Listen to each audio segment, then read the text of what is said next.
शुरू करें क्या? आ रहे हैं लोग।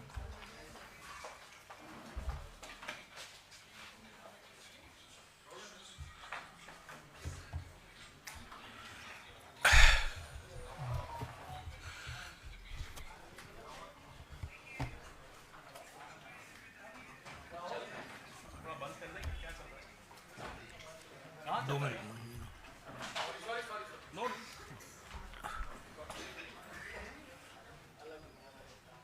क्रिकेट की कमेंट्री बात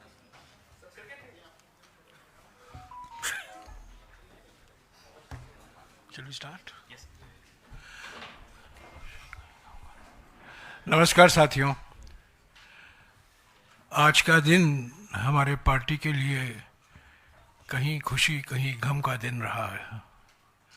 इसके बारे में विस्तार से पहले मेरे साथी पवन खेरा जी आपको संबोधित करेंगे। उसके बाद में मैं कुछ कहूँगा और उसके बाद में आपके सवाल लेंगे। पवन खेरा जी। थैंक यू जयराम जी। नमस्कार साथियों, सबसे पहले वायनाड में हमारी बहुत ज़बरदस्त जीत लोकसभा इलेक्शन में श्रीमती प्रियंका गांधी वाड्रा की ज़बरदस्त जीत हुई। कर्नाटका बाई इलेक्शंस में 3 में से 3 कांग्रेस के झोली में आए। वहीं मध्य प्रदेश में किसी को बीजेपी तोड़ के ले गई, हमारे यहाँ से बाई इलेक्शन होना पड़ा और बीजेपी उस सीट पर हार गई। हम वहाँ जीते, 2 में से 1 हमारे झोली में आई। ठीक वैसे ही पंजाब, राजस्थान, केरला में हम बाई इलेक्शंस में, अभी काउंटिंग कई जगह खत्म नहीं हुई है तो मैं आपको पूरे आंकड़े नहीं दे रहा, लेकिन इस तरह से हमारी झोली में 1 सीट, कहीं 2 सीट ऐसी आई। झारखंड में जहां एक प्रयोगशाला बनाने की कोशिश आरएसएस और भारतीय जनता पार्टी ने आदिवासी इलाकों में की, हेमंता बिस्वा शर्मा उनके पोस्टर बॉय बने। पोस्टर बॉय ने वहां कोई कसर नहीं छोड़ी। वहां एक ऐसी लैबोरेटरी बनाने की कोशिश की और उनको लगा कि वो सफल होंगे, जहां Yogi Adityanath ji poster boy number 2 बनकर आए और ऐसे ऐसे नारे झारखंड में दिए और ऐसे मंदबुद्धि तरीके से वो कैंपेन चलाया गया कि अपनी ही सरकार, अपनी ही केंद्र सरकार के विरोध में नारे दिए गए कि साहब घुसपैठिए घुस गए, 10 साल से आप सरकार में हैं, झारखंड का तो किसी और देश से बॉर्डर भी नहीं है, लेकिन घुसपैठिए आ गए। तो क्या आदित्यनाथ जी राजनाथ जी के खिलाफ षड्यंत्र रच रहे थे? अमित शाह के खिलाफ षड्यंत्र रच रहे थे? आजकल सुना है आपस में सबकी बड़ी तनी हुई है। कौन क्या कर रहा था नहीं मालूम। झारखंड के लोगों ने इस तरह की राजनीति को सिरे से ठुकराया और एक काम करने वाली सरकार को फिर से जिताया, अच्छे बहुमत से जिताया। आप में से कई साथी बड़े चिंतित थे, साहब कांग्रेस तो सिंगल डिजिट में रहेगी, ये नहीं हो रहा, वो नहीं हो रहा, और चिंता आपकी मैं समझ सकता हूं। कांग्रेस ने अपनी परफॉर्मेंस वहां बहुत अच्छी तरह से आपके सामने रखी, आपको दिखी। झारखंड में जीत तो अपने आप में खुशी देती है, लेकिन झारखंड में इस तरह की राजनीति हारी, इस बात की खुशी और ज्यादा बढ़ जाती है, जिस राजनीति का भी मैं आपको जिक्र कर रहा था। अब आते हैं हम महाराष्ट्र पे, क्योंकि आप लोग झारखंड कम दिखा रहे हो आज टीवी पे। मैं देख रहा था सुबह से, पता नहीं क्यों, जैसे झारखंड मणिपुर की तरह हिंदुस्तान से बाहर चला गया हो, इसलिए झारखंड पे थोड़ा ज्यादा बोलना चाह रहा था मैं। महाराष्ट्र में जो पैटर्न पिछले कुछ सालों से हमें देखने को मिल रहा है, वो पैटर्न फिर से वहां भी दोहराया गया। आपको मैं एक आंकड़ा देता हूं, चौंकाने वाला आंकड़ा है। जिस महाराष्ट्र में लोकसभा इलेक्शन, जो कि मोदी जी के नाम पर लड़ा जाने वाला इलेक्शन था, उस महाराष्ट्र ने बीजेपी को हराया था। वो इलेक्शन मतलब मोदी जी को प्रधानमंत्री नहीं बनने देना चाहता था वो राज्य। वही राज्य उसी बीजेपी को 4 महीने 5 महीने के भीतर 148 सीटों में से 132 सीटें दे देता है। ये स्ट्राइक रेट आपको कुछ समझ में आ रहा है? कैसी स्ट्राइक रेट है? या तो यह मान लिया जाए कि महाराष्ट्र मोदी जी के खिलाफ है, माइनस मोदी जी बीजेपी के साथ है। क्या ये मानेंगे? हरियाणा में भी यही पैटर्न था। जिस हरियाणा ने लोकसभा में मोदी जी को हराया, वो हरियाणा बीजेपी में विधानसभा में जिता देता है बीजेपी को। तो क्या मोदी जी के खिलाफ एक माहौल था इन राज्यों में, या बनता जा रहा है हर राज्य में? यह बात आपको कहीं टीवी पे चर्चाओं में नहीं सुनाई देगी, लेकिन एक कॉमन सेंस की बात है कि 4 महीने पहले मोदी जी के नाम वाला इलेक्शन बीजेपी हारती है, 4 महीने बाद मोदी जी का इलेक्शन नहीं है, राज्य सरकार का इलेक्शन है, बीजेपी की स्ट्राइक रेट 148 में से 132। यह स्ट्राइक रेट संभव है क्या? अगर यह स्ट्राइक रेट संभव है तो क्या मोदी जी के लिए चिंता का विषय नहीं है कि उनके नाम के चुनाव अब वो हारनी शुरू हो गई पार्टी उनकी? यह सोचने की बात है। खैर, यह उनके लिए है चिंता का विषय। हमारी चिंता का विषय है लोकतंत्र, हमारी चिंता का विषय है चुनावी पारदर्शिता, हमारी चिंता का विषय है कि क्या इतने साल इस तरह से पिछले दरवाजे से सरकार बनाई, सरकार बनाने के बाद एंटी इनकम्बेंसी का रिवर्स हो सकता है क्या बीजेपी के लिए? 148 में से 132 सीटें ले जा सकती है क्या बीजेपी? तो लोकसभा में क्या हो गया था? हमने लगातार शिकायतें करी। बीजेपी की एक महिला नेत्री के घर से चुनाव आयोग की वेबसाइट में घुसकर नाम काटे जाने की शिकायत जयराम रमेश जी ने की थी, महाअघाड़ी के सारे नेताओं ने की थी। जवाब नहीं मिला चुनाव आयोग से। इस तरह से क्या हमारा चुनाव, आप लोग कह सकते हैं और कह भी रहे हैं, सोशल मीडिया पर भी कह रहे हैं, मीडिया पर भी कह रहे हैं, अरे साहब झारखंड जीत गए तब तो नहीं बोलते कि चुनावी प्रक्रिया में गड़बड़ है। साहब, झारखंड, जम्मू कश्मीर, बाई इलेक्शंस, जो असेंबलीज जिनके मैंने नाम लिए, उनको जिताकर वहां लेवल प्लेइंग फील्ड देकर हमें जीतने दिया जाए, ये इस उम्मीद के साथ कि उसके बाद हमारा मुंह महाराष्ट्र में बंद हो जाएगा, माफ कीजिएगा, मुंह बंद नहीं होगा। जहां भारतीय जनता पार्टी को भारी लाभ लेना होता है, वो सारे दांव पेच वहीं खेले जाते हैं, बाकी जगह लेवल प्लेइंग फील्ड चलने दी जाए। जहां लेवल प्लेइंग फील्ड होती है वहां के नतीजे आपके सामने हैं। इसलिए इस पे सवाल हम जीतें या हारें, चुनावी प्रक्रिया पे हम सवाल उठाते रहेंगे। जिस देश में बच्चों के एग्जाम के पेपर लीक हो जाते हैं, वहां हम क्या आंख बंद करके मशीनों पर, आंख बंद करके चुनाव आयोग पर, आंख बंद करके चुनावी प्रक्रिया पर भरोसा कर सकते हैं? आप बताइए, एक पेपर एक राज्य में हमें बता दीजिए पिछले 10 साल में जो लीक नहीं हुआ हो। इसलिए जब हम बार बार चुनावी प्रक्रिया की बातें करते हैं, चुनाव ईवीएम्स की पारदर्शिता की बात करते हैं, 99% बैटरीज की बात करते हैं, तो चुनावी प्रक्रिया को और पारदर्शी और लोकतंत्र को और मजबूत बनाने के लिए यह बात करते हैं। आप झारखंड का नतीजा दिखा दिखाकर हमारा मुंह नहीं बंद कर सकते। हम नहीं चुप होंगे, हम बोलेंगे, और चुनाव आयोग से हम बार बार बोलेंगे।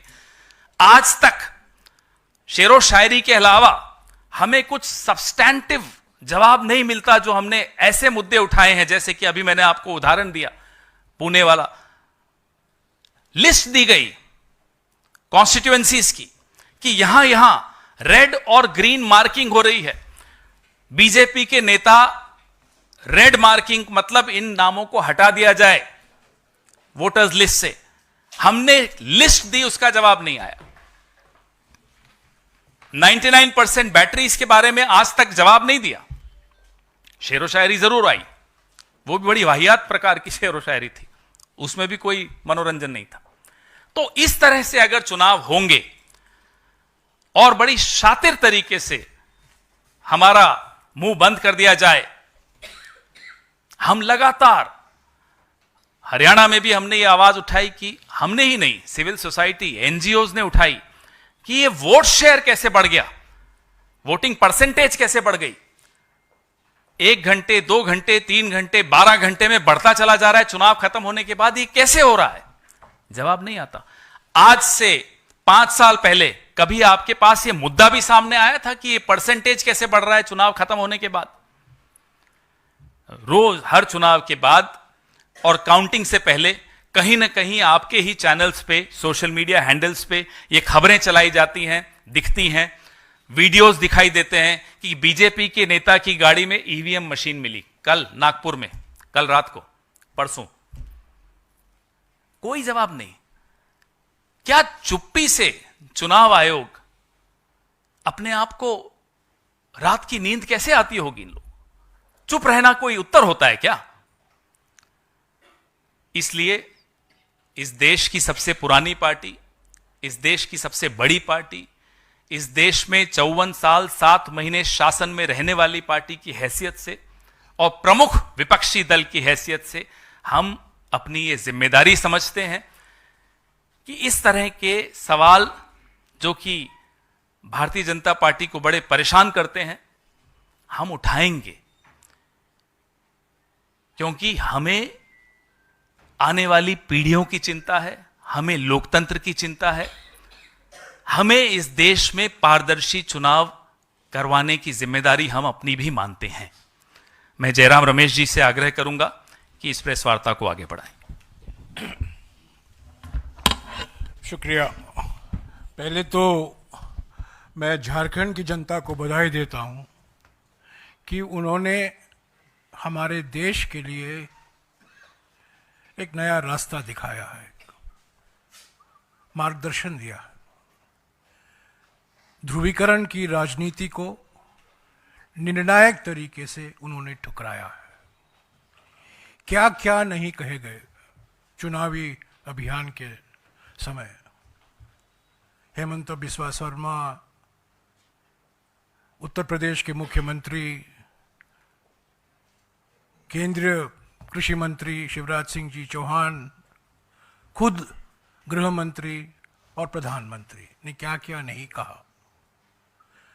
और सारा चुनाव झारखंड में सिर्फ एक मुद्दे और एक शब्द पर लड़ा गया, और वो है घुसपैठी। भय पैदा करने की खूब प्रयास की गई, पर एक निर्णायक तरीके से झारखंड की जनता ने अपना जवाब दिया है। हम जनता को बधाई देते हैं, और मैं समझता हूं ये सारे देश के लिए एक सकारात्मक संदेश मिलता है कि ध्रुवीकरण की राजनीति को हराया जा सकता है, और हम हराकर ही रहेंगे। महाराष्ट्र के बारे में जैसा कि पवन खेरा जी ने कहा, इसमें कोई दो राय नहीं हो सकती कि टारगेटेड तरीके से निशाना बनाकर ये लेवल प्लेइंग फील्ड जो होता है, जो बार बार चुनाव आयोग इस शब्द का इस्तेमाल करता है, इसीलिए हम उसी शब्द का इस्तेमाल कर रहे हैं, level playing field. Level playing field को बिगाड़ा गया है, जानबूझकर निशाना बनाकर टारगेटेड तरीके से ये लेवल प्लेइंग फील्ड महाराष्ट्र में बिगाड़ा गया। चुनाव के नतीजे आए हैं, ये अप्रत्याशित हैं हमारे लिए। महाराष्ट्र के चुनाव के नतीजे हमारे लिए अप्रत्याशित हैं, हमारे लिए अति आश्चर्यपूर्ण, और मैं समझता हूं ये भी कहा जा सकता है ये अकथनीय है। इसका कोई समझने की कोशिश करेगा वो समझने नहीं पाएगा। कई लोग विश्लेषण कर रहे हैं सुबह से, विकास की जीत हुई है। अकथनीय मीन्स इनएक्सप्लिकेबल। सुबह से विश्लेषण चल रहा है कि विकास की जीत हुई है, और एक एनसीपी अजीत पवार के नेता ने कहा है कि कांग्रेस पार्टी का जो फेक नैरेटिव था लोकसभा के चुनाव के समय, उसको महाराष्ट्र की जनता ने ठुकराया है।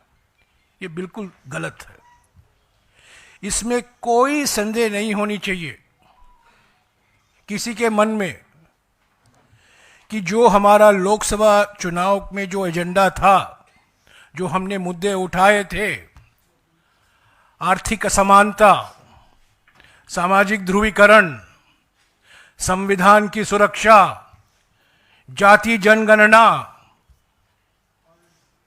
और ये जो मोडानी घोटाले हैं, ये मुद्दे आज भी उतना महत्व रखते हैं और रखेंगे जब लोकसभा चुनाव के समय हमने उठाया था, हमारे नेताओं ने उठाया था, कांग्रेस अध्यक्ष ने उठाया था, राहुल जी ने उठाया था।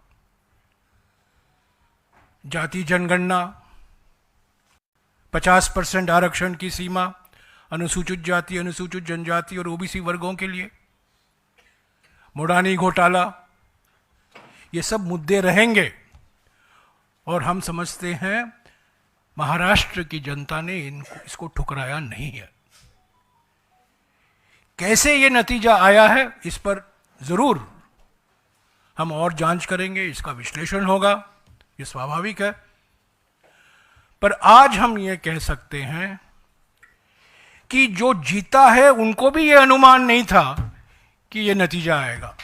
हमको तो पहले से ही हम ये मानकर चल रहे थे कि हमें जनादेश मिलेगा, जनता हमारे साथ है, महाराष्ट्र के किसान नाराज हैं, महाराष्ट्र के जो वर्किंग क्लास है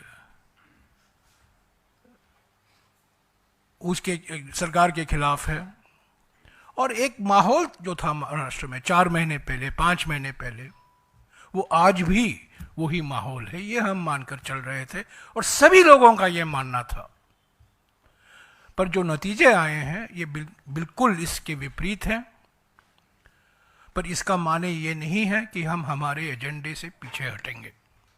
जो हम मुद्दे उठाए थे महाराष्ट्र में चुनाव के वक्त, प्रचार के वक्त, हम संसद के अंदर, संसद के बाहर, महाराष्ट्र में जो हमारे नेता जीते हैं, हमारे जो कार्यकर्ता लगे हुए हैं चुनाव प्रचार में और वो पार्टी के लिए काम करते रहेंगे, इन्हीं मुद्दों के आधार पर संगठन को हम पुनर्जीवित करेंगे।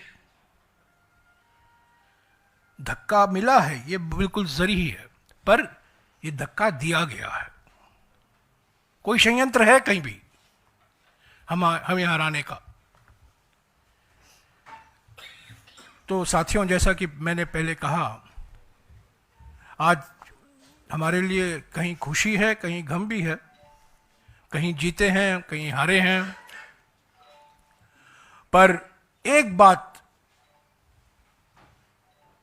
निश्चित है कि कांग्रेस पार्टी की एजेंडा में कोई परिवर्तन नहीं आने वाला है। जो सामाजिक मुद्दे हमने उठाए हैं, हम उठाते रहेंगे। जो आर्थिक मुद्दे हम उठा रहे हैं, हम उठाते रहेंगे। मोडानी का मसला रहेगा, जाति जनगणना की मांग हम करते रहेंगे, संविधान की सुरक्षा के बारे में जो कदम उठाने हैं हम उठाते रहेंगे, उसका जिक्र हम करते रहेंगे। पर पूरा विश्लेषण के बाद ही पता चलेगा कि ये जो अजीब सा नतीजा आया है महाराष्ट्र में, बिल्कुल अजीब, इसका और मैं कोई शब्द इस्तेमाल नहीं कर सकता हूं, बिल्कुल अजीब है, समझा ही नहीं जा सकता। हाँ, बहुत कुछ लोग कह रहे हैं इसलिए हमने जीता, इसके कारण हम जीते। अभी अभी मैंने देखा प्रधानमंत्री ने कहा है कि विकास की जीत है।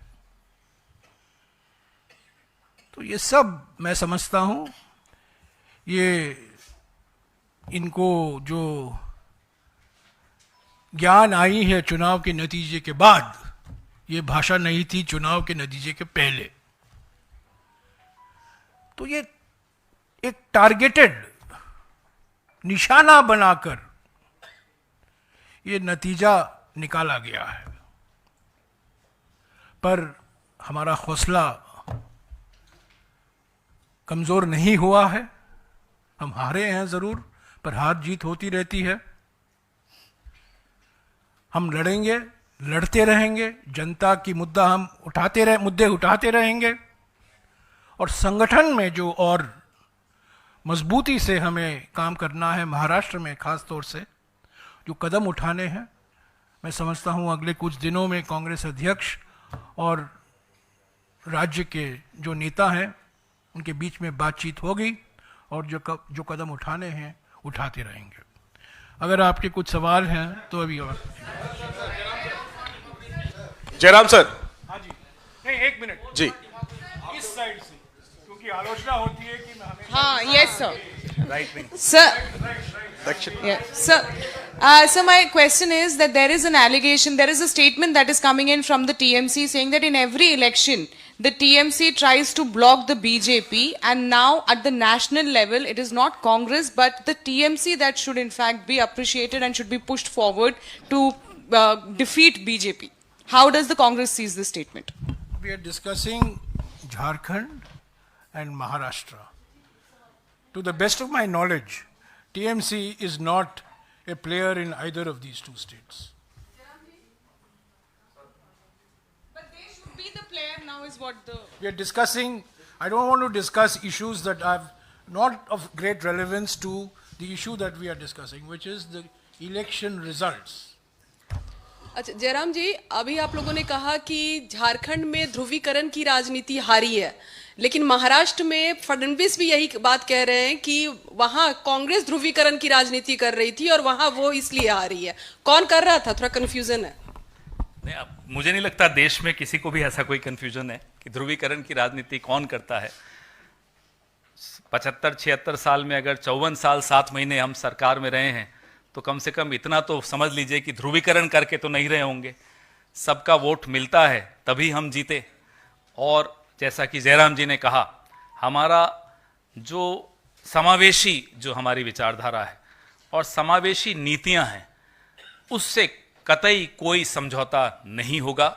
वैसे मैं आपको बता दूं कि धारावी में कांग्रेस 24,000 वोटों से जीती है। अगर किसी को बहुत खुशी हो रही होगी कि हमारा धारावी का प्रोजेक्ट हो जाएगा अब तो मैं बता दूं धारावी के लोगों ने बड़ा अच्छी तरह से जवाब दे दिया। सर अब पूछ लो। मैं ये भी कहूंगा कि अगर जातिगत जनगणना की मांग को ध्रुवीकरण के साथ जोड़ा जाता है, ये उनकी मानसिकता दर्शाता है। जब हम ध्रुवीकरण की बात करते हैं, ज़्यादातर हम धर्म के आधार पर जो समाज को बांटा जा रहा है, ध्रुवीकरण करने की प्रयास की जा रही है धर्म के आधार पर। और जो आलोचना की जा रही है कि जब हमारे नेता, खास तौर से राहुल जी, कांग्रेस अध्यक्ष जी, जाति जनगणना की बात उठाते हैं, वो समाज का ध्रुवीकरण कर रहे हैं, मैं नहीं समझता हूँ ये सही है। ये मैं समझता हूँ संविधान का अपमान है, संविधान के निर्माता बाबा साहब अंबेडकर जी का अपमान है कि जातिगत जनगणना की मांग को ध्रुवीकरण से जोड़ा जा रहा है। सर अब पूछ लो। सर जयराम सर इधर से भी। एक मिनट आना, धीरे धीरे वहां, धीरे धीरे लेफ्ट वर्ड, राइट से centre. You have attacked no less than the Election Commission on electoral rolls. You have said various other acts of omission and commission on the Election Commission. Who stopped you from raising these issues, taking it up if the referee was not fair? What did you do, and why are you now blaming it after the entire match is over, that the referee is wrong? Well, during the match also, we kept approaching the election commission. Wait, just a minute, I know what you're saying. So, we kept raising this issue. Mind you, my friend, I know you belong to a particular channel, but I'll still say it in response to your question. Just as nobody believed us when we spoke about Mr. Gautam Adani, now that the DOJ, now everybody is barring one channel, everybody is talking about it. Similarly, a day will come when all that is happening in the name of elections in this country will be exposed. And I hope that day comes sooner than later. यही सवाल था। We made numerous complaints to the Election Commission during the campaign. Okay? So it's not true to say that we did not approach the election commission. But I think, this word that I keep hearing, that the BJP won Maharashtra because of micromanagement. This word micromanagement is a euphemism. It's a nice way of saying ground level manipulation. Micromanagement is equal to ground level manipulation. And this is exactly what has happened. Targeted. Each one of our leaders has been targeted. People who have been winning election after election after election, against whom there has not been any question mark. Models of integrity, models of efficiency, people who have been senior ministers, former chief minister. It's a targeted manipulation. So this micromanagement, you can say it's micromanagement, but at the ground level what is happening, and the administration is theirs. The administrative machinery is controlled by them, by the BJP in Maharashtra. And the BJP stakes in Maharashtra are the maximum. There is no state in India where the stakes of the BJP is as much as it is in Maharashtra. Not only the stake of the BJP, but also the stake of the BJP and the PM's favorite business group. कहने का मतलब ये है, हिंदी में भी बता दूं, कि जो नगर सेठ हैं उनके भी सबसे ज्यादा इंटरेस्ट मुंबई में ही है। पवन जी, मेरा भी सवाल वही था कि ये पब्लिक मैंडेट नहीं, अगर मैनिपुलेटेड मैंडेट है महाराष्ट्र के संदर्भ में और ज्यूरी कॉम्प्रोमाइज्ड है, और इसको कुछ लोग थ्योरी ऑफ लिमिटेड डेमोक्रेसी भी कह रहे हैं, तो कब तक जो विपक्षी पार्टियां हैं चुनाव के परिणाम के बाद इसका विश्लेषण करेंगी? क्या वक्त आ गया है कि विपक्षी पार्टियां अक्रॉस द प्लेटफॉर्म ये तय करे कि अगर ये फ्लॉड सिस्टम है तो इसमें पार्टिसिपेट ही नहीं करना है? आपका सुझाव अच्छा है, चर्चा करेंगे इस सुझाव पर। सर जयराम सर इधर से मौका दे दीजिए।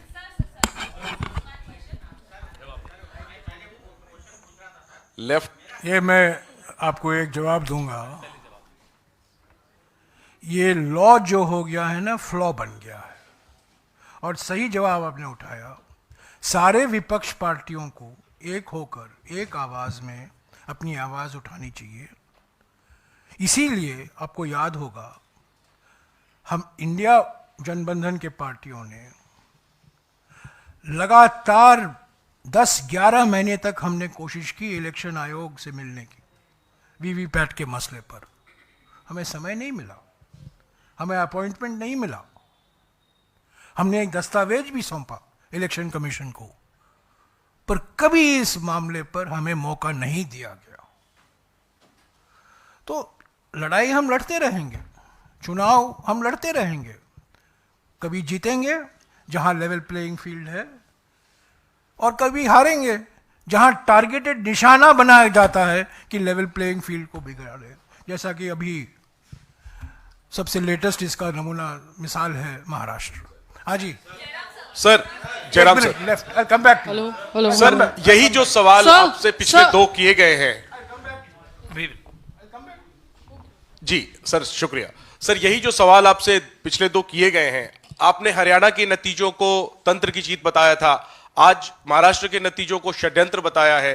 तो लोग ये जानना चाहते हैं कि आप लोग निर्णायक तौर पर इस षड्यंत्र, तथा कथित षड्यंत्र जो आप कह रहे हैं, इसके खिलाफ निर्णायक तौर पर आप लोग क्या करने वाले हैं? आपकी क्या रणनीति है, या सिर्फ ये एक रस्म है जो आप रिएक्शन देकर के हर बार हरियाणा के बाद छोड़ दिया, आज आप महाराष्ट्र के बाद छोड़ दे रहे हैं? और हमने देखा कि राहुल गांधी वायनाड में ज्यादा सभाएं कर रहे थे, जबकि वो एक उपचुनाव था और नतीजे भी लगभग स्पष्ट थे चुनाव वोटिंग से पहले ही, लेकिन महाराष्ट्र पर उनका फोकस कम था। उन्होंने वायनाड में ज्यादा सभाएं की, महाराष्ट्र पर कम सभाएं की। इसका क्या स्पष्टीकरण है कांग्रेस के पास? क्या इसकी वजह से ये नहीं लगता कि गंभीरता की कमी थी? झारखंड में कम से कम 4 बार तो मुझे याद है कि राहुल जी की विजिट झारखंड में हुई थी। नहीं, मैं कर रहा हूं, महाराष्ट्र में भी लगातार उन्होंने चुनाव शुरू होने से पहले से शुरू किया। ऐसा नहीं है कि आप कह दें कि वहां गए यहां नहीं गए, ये मुझे लगता है एक गलत आकलन है। नंबर 1 जो आपका सवाल था कि हम मुद्दा ये चुनाव की पारदर्शिता का उठाते हैं और छोड़ देते हैं। हमारा जो तपस्या है, पहली तपस्या मीडिया से है। आप जिसको मास्टर स्ट्रोक की उपाधि देते हैं उस पर थोड़ा सवालिया निशान भी लगाना शुरू कीजिए। जैसे जयराम जी कह रहे थे माइक्रो मैनेजमेंट, ये क्या मुद्दा है, ये क्या है माइक्रो मैनेजमेंट? इसको आप भी जरा थोड़ा, आप लोगों की भी इसमें सहायता चाहिए होगी हमें। मैं तो खुलकर आपसे ये मांग रहा हूं कि आपकी सहायता चाहिए होगी। लोकतंत्र को बचाने की जिम्मेदारी हमारी है, उतनी ही आपकी भी है, हम सब स्टेक होल्डर्स हैं उसमें। तो इसमें थोड़ा एक कदम अब आप भी बढ़ाइए तो उचित रहेगा, सबके लिए अच्छा रहेगा। सर आप ही के सवाल है ना? सर, जैसे पिछली बार आपने हरियाणा के बहुत सारे उम्मीदवारों ने, जो कांग्रेस के उम्मीदवार थे, आपसे शिकायत की कि ईवीएम की काउंटिंग में गड़बड़ी है। महाराष्ट्र में आपके जो उम्मीदवार हैं कांग्रेस पार्टी या जो अलायंस के उम्मीदवार है, क्या उनकी तरफ से कोई बड़ी संख्या में ऐसी कोई शिकायत आई है, या आप पॉलिटिकल रिव्यू करेंगे हार का या टेक्निकल रिव्यू करेंगे? जैसा अभी आपको बताया, ईवीएम जिम्मेदार है इस बार हार के लिए। जैसा अभी आपको बताया कि इलेक्टोरल रोल्स, वोटर्स लिस्ट, उसकी शिकायत तो आज से 20-25 दिन पहले, 1 महीना पहले कर दी थी, जवाब नहीं आया।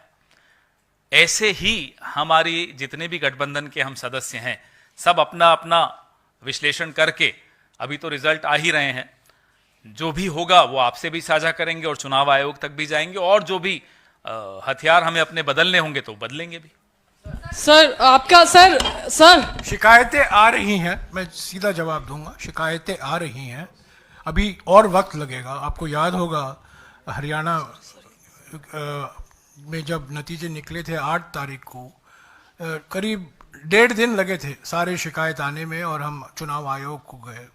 तो ये शिकायतें आ रही हैं, 5 बजे के बाद 6 बजे के बाद आने शुरू हो गया है हमारे सेंट्रल वॉर रूम में, और कल तक मैं आपको इसके बारे में और जानकारी दे पाऊंगा किन किन सीटों में, कितने सीटों पे शिकायत आई हैं। शिकायतें ज़रूर आ रही हैं। सर आपके एक पॉलिटिकल रेजोल्यूशन में भी सीडब्ल्यूसी के आप लोगों ने कहा था कि बैलेट पर जाने को लेकर के आप लोग जो है उस पर एक काम करेंगे। क्या अब कांग्रेस पार्टी तमाम विपक्षी दलों को लामबंद करेगी? क्योंकि अगर आप मानते हैं कि टारगेटेड तरीके से नतीजे आते हैं तो कब तक आप हारने के लिए चुनाव लड़ते रहेंगे? इस पे एक आम सहमति बनानी आवश्यक है तमाम विपक्षी दलों के बीच में। आप सबके साथ भी जितने भी स्टेक होल्डर्स हैं, सिविल सोसाइटी है, सबको मिलकर इसमें एक आम सहमति बनाने की आवश्यकता है। हमारा स्टाइल ऑफ फंक्शनिंग वैसा नहीं है जैसा मोदी जी का है कि जो मन में आया कर दिया, रात को 12 बजे ताली बजाई, नोट बंद, ऐसे सब नहीं कर सकते हम लोग। तो हम आम सहमति बनाने की दिशा में ही ये सब मुद्दे उठा रहे हैं। जब हम सवाल उठाते हैं तो इसीलिए उठाते हैं कि इन मुद्दों पर भी डिबेट हो, लोगों के बीच में चर्चा हो, मीडिया में संवाद हो, आपस में हम सबका भी इसमें चर्चा हो, तब जाकर कोई एक निष्कर्ष पे हम पहुंचेंगे। सर मेरा सवाल, आपने मास्टर स्ट्रोक की बात की, तो इस चुनाव में देखा जा रहा है कि एक मास्टर स्ट्रोक चल रहा है, मैया योजना, बहन योजना, इससे पहले महतारी योजना। आपको लगता है कि इसकी काट आप ढूंढ पाएंगे? ये भी मास्टर स्ट्रोक है, क्योंकि इसका फायदा आपके अलायंस को भी हुआ है। हमें उम्मीद है कि महाराष्ट्र में अब कोई बहानेबाजी ना हो, जैसे कि ये योजना की घोषणा करने के बाद ही चुनाव आयोग से ही रुकवा दी गई। जो मोदी युक्त महंगाई है, उस महंगाई की काट वेलफेयर में है और उसकी आवश्यकता है। इसमें कोई डिबेट नहीं है, न हम डिबेट इस पे कर रहे हैं।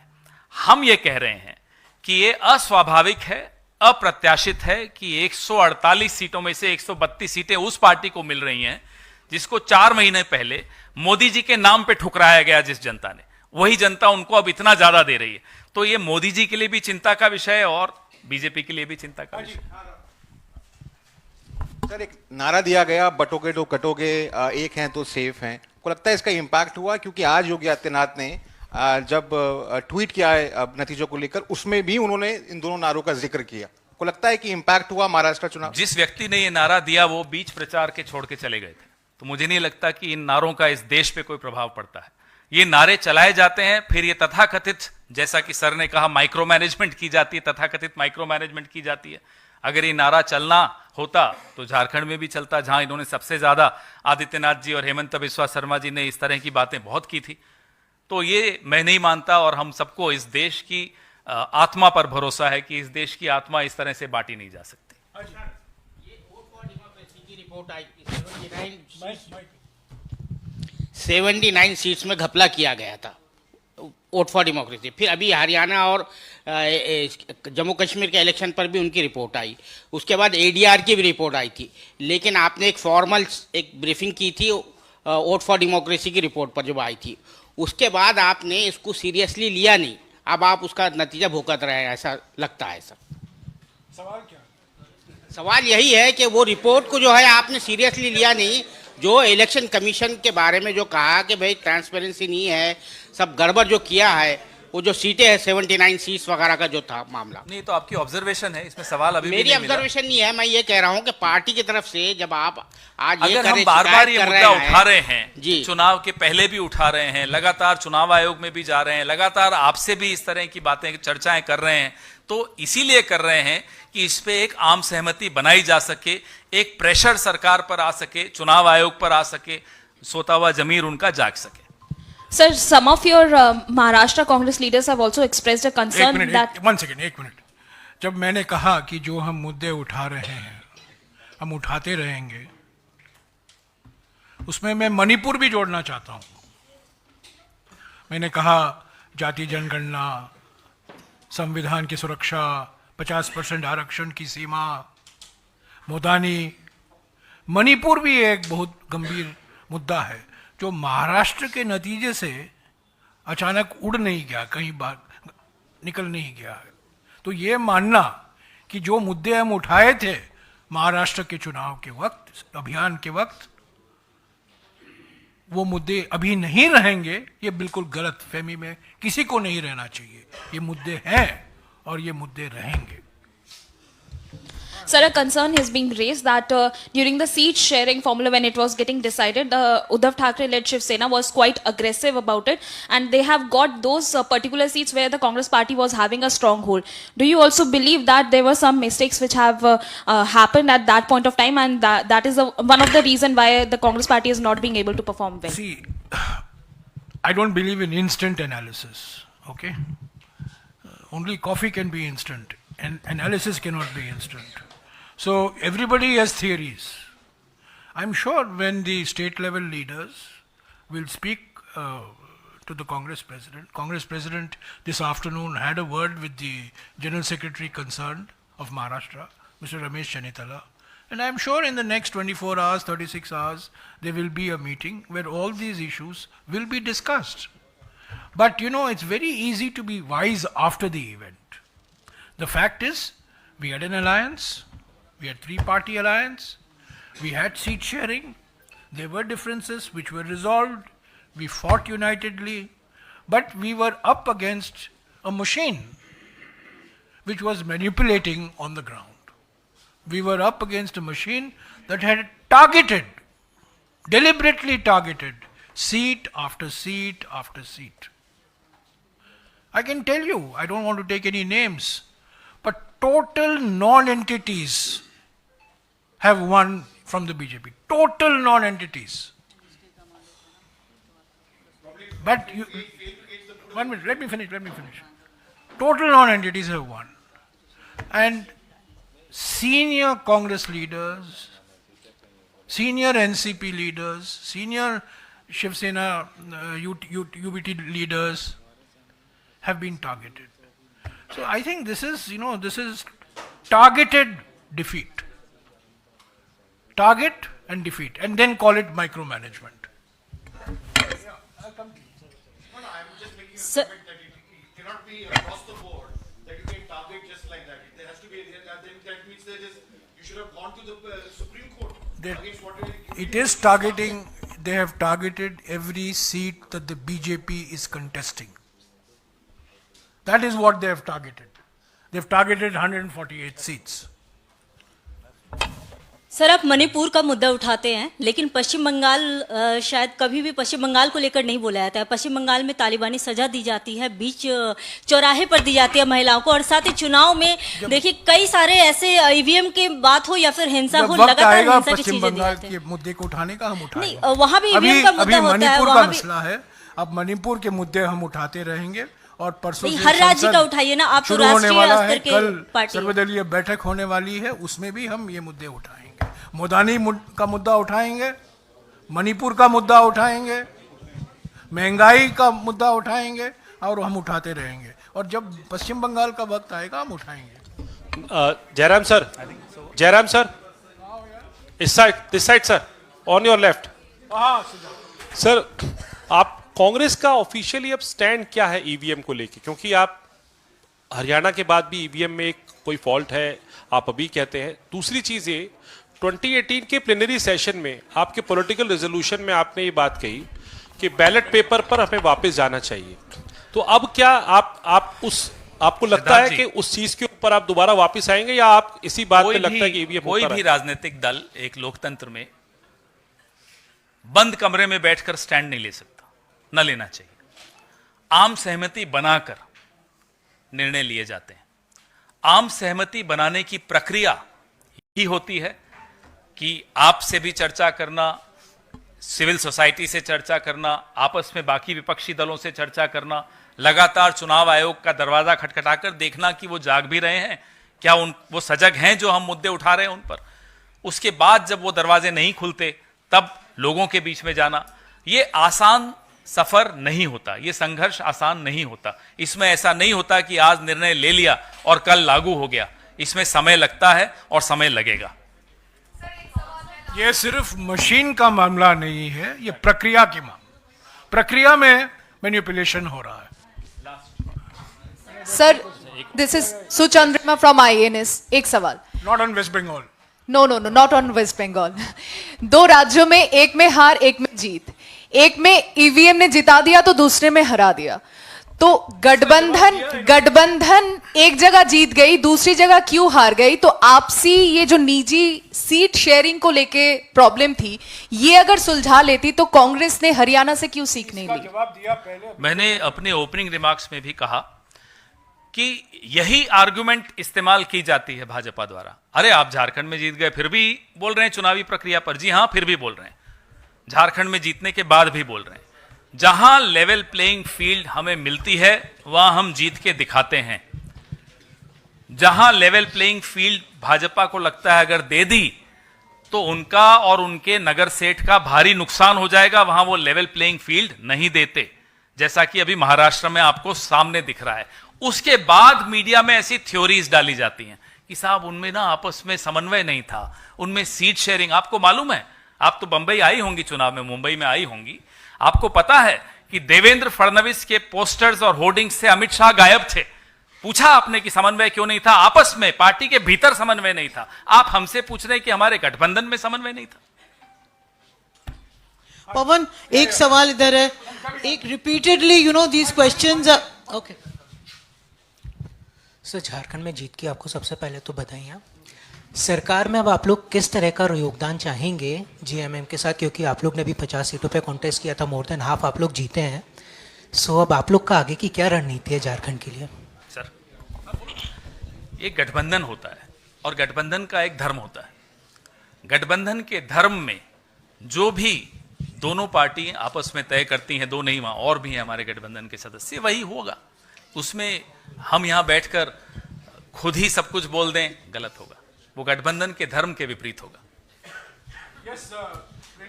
Yeah, what I was asking, that repeatedly these questions are coming on what you're doing on EVMs, because we don't see a single dharna, pradarshan, protest, chakka jam by the Congress party, but we do hear you sitting on this platform and telling us what a raw deal you have had. So beyond that, no. And have the alliance parties of India Alliance ever discussed this issue of EVM? And where is the report of the Haryana defeat that we were told you never accepted the Haryana defeat? There is no review, no report, nothing that you could, we say that this is what happened. So, we are repeatedly being told things again and again without the... My question is that the party beyond a point has, except for mouthing certain platitudes, has not said anything. No, I said, why are you not doing dharna, pradarshan, etc.? So I'll respond to the first part of the question, and the second part, Mr. Jairam Ramesh will. Observations, no. So, in the long struggle for independence, nobody expected that by one Quit India movement we'll get independence. It was a series of various steps that were taken, various layers of Andolan that we had done as a party, as a movement.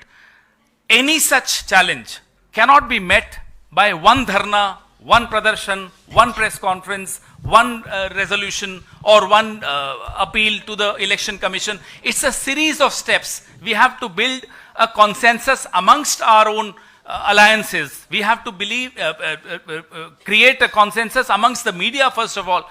How many stories, I can also turn around and ask you, how many stories have you all done investigating EVM? Some of you have done, independent journalists, I keep reading them. So these are efforts that need to be done together, jointly. We are all stakeholders in a democracy. We are not the only ones, you are not the only ones. All of us owe it to the democracy. Sir, my question is for Pawan Khera, sir. You have mentioned about the Adivasis and the Janjathi. So I, being from a Nagaland, a tribal girl, do this result signal any shift in voter sentiment towards the Congress party? Well, we are yet to analyze seat-wise results, but yes, Jharkhand in particular gives us a lot of hope that the polarizing narrative of the BJP is not working in Jharkhand, and it will not work. Increasingly, you will see it will not work in the rest of the country also. Tribals of India have shown the way to the rest of the country always, and they will show the way again. और कोई सवाल?